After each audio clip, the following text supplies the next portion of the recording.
25 March গণহত্যা দিবস উপলক্ষে সাতক্ষীরায় সকল শহীদদের প্রতি শ্রদ্ধা নিবেদন, আলোচনা সভা ও দোয়া মাহফিল অনুষ্ঠিত হয়েছে।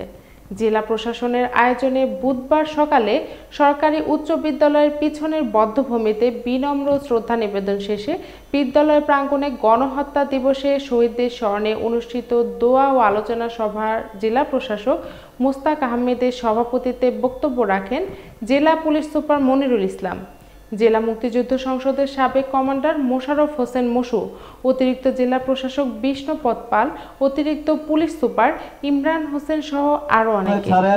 সাথেই আজকের বীর মুক্তিযোদ্ধাগণ স্তম্ভে সাতক্ষীরা সরকারি উচ্চ বিদ্যালয় ফুল দিয়ে শ্রদ্ধা নিবেদন। কোন দেশের আগ্রাসন থেকে সর্বদা আমাদের দেশকে আমরা রক্ষা করতে পারি করেছিল, সেই নীল নকশা বাস্তবায়নে তাদের প্রথম পদক্ষেপটি গ্রহণ করে সেই পরিকল্পনাটি বাস্তবায়নের জন্য তারা অগ্রসর হয়েছিল। তার চেতনা জাগ্রত হয়েছিল 26শে মার্চ মেজর জিয়াউর রহমান তার স্বাধীনতা মহোদয় আছেন। তোমার মহান দয়া তুলেছি আল্লাহ, আমাদের জীবনের সমস্ত গুণাগুলো ত্রুটি করেছি আল্লাহ, ইয়া রাব্বুল আলামিন গফফার নামে আছে আল্লাহ, আমাদের রোজাকে তোমার মহান। প্রথমে তারা শুরু করেছিল কি 52 থেকে আমরা শুরু একটা যে অপারেশন হয়েছিল সেটা ছিল অপারেশন সার্চলাইট, অর্থাৎ প্রেসিডেন্ট একটা স্মরণীয়,